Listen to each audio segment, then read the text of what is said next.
जय महाकाल, जय महाकाली।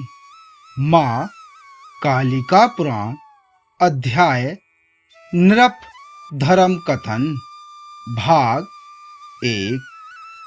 श्री महर्षि मार्कंडेय जी बताते हैं कि ऋषियों ने कहा कि आपने सर्ग का वर्णन किया और जो भी कुछ संशय उसमें हुए थे उनका भी आपने निवारण कर दिया है।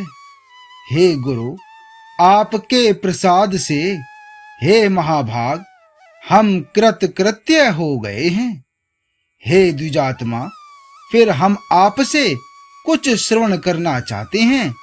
यह अन्य भृंगी महाकाल कौन है जो यह बेताल तथा भैरव समुत्पन्न हुए हैं? बेताल को, महाकाल और भृंगी भैरव को हम सुनते हैं। इनका चतुष्टय कैसे हुआ, अर्थात 4 कैसे हो गए थे? श्री मार्कंडेय मुनि जी ने कहा कि हे द्विजसत्तमो, महाकाल के भूमंडल में उत्पन्न होने पर और मनुष्य तत्व में भृंगी के होने पर उन दोनों से ये बेताल और भैरव नामों वाले समुद्भूत हुए थे। बेताल को वरदान प्राप्त होने पर और उसके साथ भैरव के संगत हो जाने पर भगवान हर ने तप से युक्त अंधक को भृंगी कर दिया था। अंधक पहले हर से वृद्ध होकर आपदा में फंस गया था, इससे उसने भगवान हरि की समाराधना की थी और उनका पुत्र हुआ था। भगवान हरि ने स्नेह से उसका नाम भृंगी रख दिया था। भगवान हरि ने स्नेह से जो महाकाल में था उसको बलि का पुत्र बाण कर दिया। भगवान विष्णु के द्वारा कटे हुए बाहुओं वाले को महाकाल बना दिया था।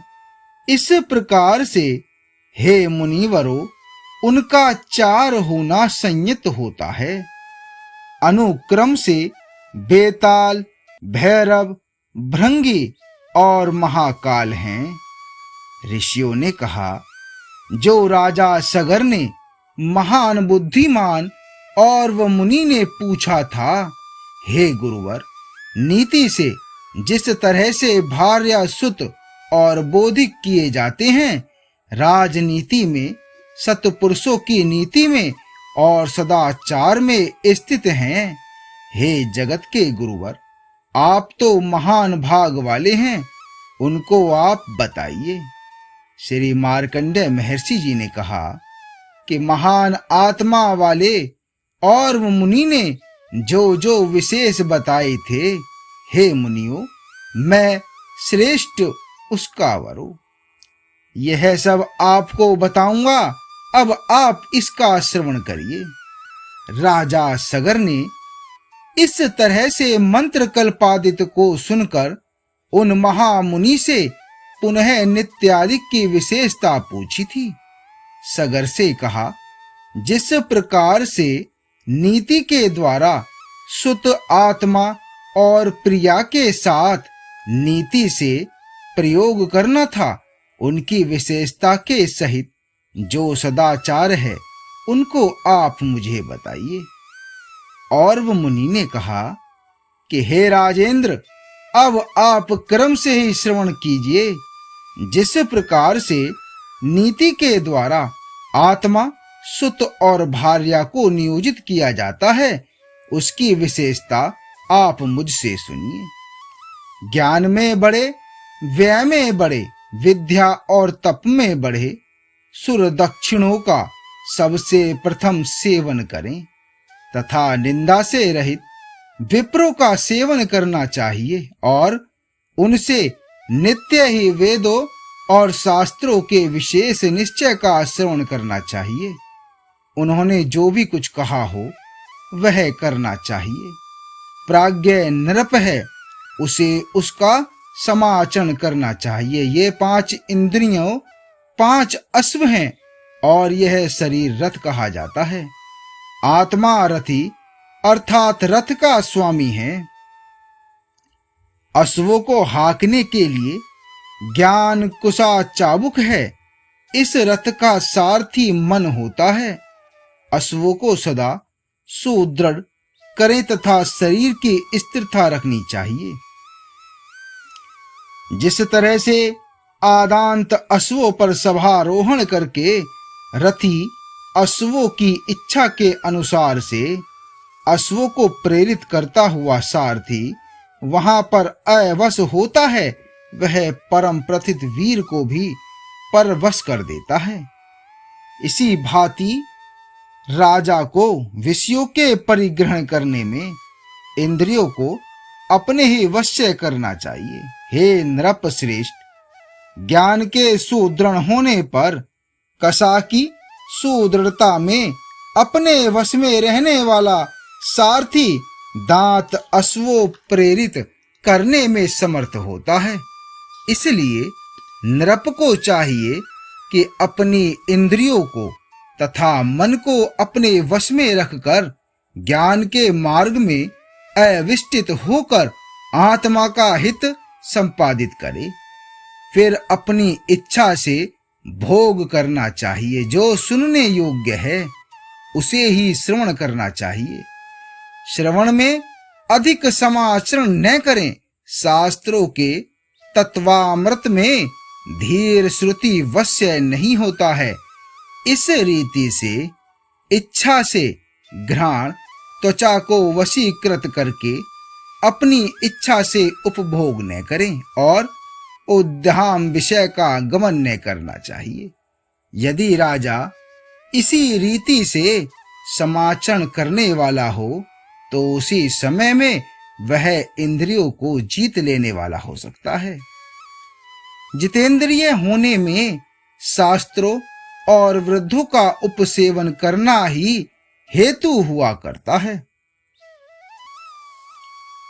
जो नृप वृद्धों का सेवन करने वाला नहीं होता तथा शास्त्रों का ज्ञाता नहीं होता है, वह शत्रुओं के वशीभूत हो जाया करता है। इस कारण से शास्त्रों में अधिष्ठित होकर राजा को जितेंद्रिय होना चाहिए।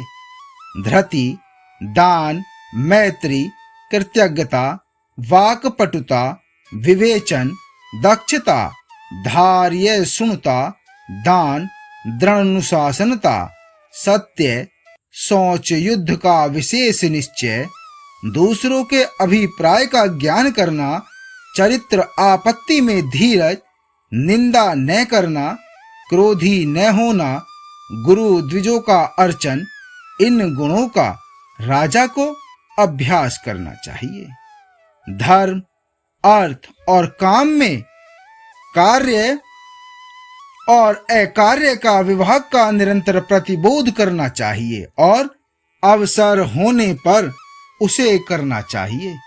शाम, दाम, भेद और दंड वह चतुष्टय अर्थात 4 बातें हैं। उसके कालों में उपायों का ज्ञान करके उनके उपायों का प्रयोग करें। साम विषय में भेद मध्यम कहा गया है। दान के समय में साम योग्य ही उपलक्षित होता है। दान के विषय में दंड अधम कहा गया है। दंड के विषय में दान जो होता है वह भी अधम ही कहा जाता है। साम के गोचर अर्थात प्रत्यक्ष होने पर जो दंड का प्रयोग है वह अधम से भी अधम कहा गया है। राजा के दंड और भेद में निरंतर सौजन्य जानना चाहिए। साम और दाम की सुजनता गोचर में जाती है।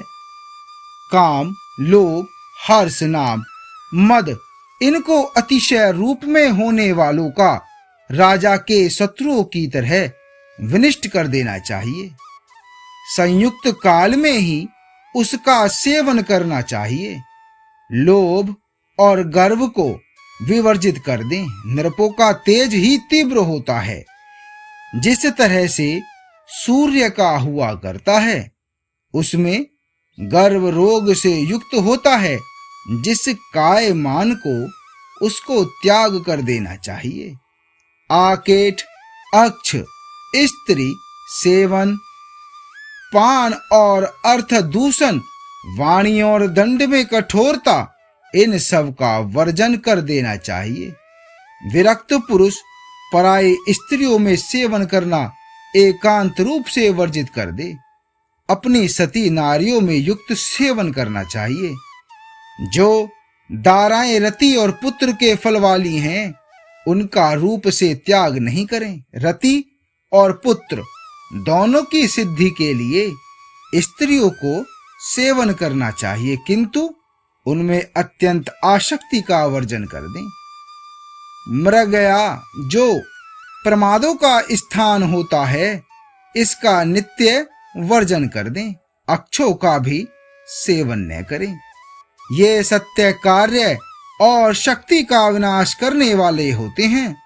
अकार्यों के करने में और कृत्यों के वर्जन में यह बीज होता है।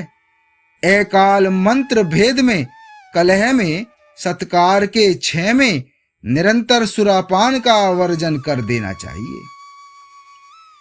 यह मदिरा, पान, सोच और मांगल्य का विनाश करने वाला होता है। यह अर्थ के क्षय का करने वाला होता है, अतएव इसका त्याग कर देना चाहिए। अभिशस्त, चोर, घातक, आतताई में राज को निरंतर दंड की कठोरता नहीं करनी चाहिए।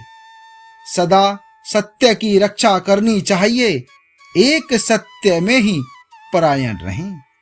क्षमा और तेजस्विता का प्रस्ताव से नृप को समाचरण करना चाहिए। यान, आसन, आश्रय, द्वैध संधि तथा विग्रह, इन 6 गुणों तथा इनके शाश्वत स्थान का नृप को अभ्यास करना चाहिए। जो स्थान वृद्धि, क्षय, कोश, जनपद में और दंड में जो परिमाण को नहीं जानता है, वह राज्य पर अवस्थित नहीं करता है। वह एक एक में 3 है। प्रस्ताव से विनियोग करना चाहिए, किसी एक की ही रक्षा न करें। इन सब की रक्षा करनी चाहिए। मित्र, शत्रु और उदासीन तीनों में ही अपने प्रभाव करना चाहिए। नृपों को विजय की इच्छा में, धर्म कृत्य में, अष्टवर्ग में, शरीर यात्रा निर्वाह में निरंतर उत्साह करना चाहिए। मंत्र के निश्चय से समुत्पन्न बुद्धि को सर्वत्र योजित करें। अमात्य में, शास्त्र में, राज्य में, पुत्रों में और अंतःपुर में बुद्धि का योजन करना चाहिए।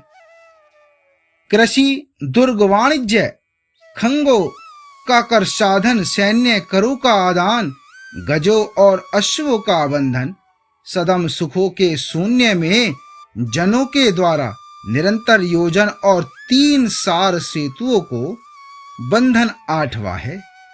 इन 8 वर्गों में चारों को भली भांति प्रयोजित करना चाहिए। कार्य और अकार्य के विभाग के लिए अष्टवर्ग के अधिकारियों को योजित करें। राजा को अष्टवर्गों के लिए नियोजित करें। 10 को शून्य में नियुक्त करें। उनको क्रम में से मुझसे सुनिए। आगे का भाग 2 में। जय महाकाल, जय महाकाली।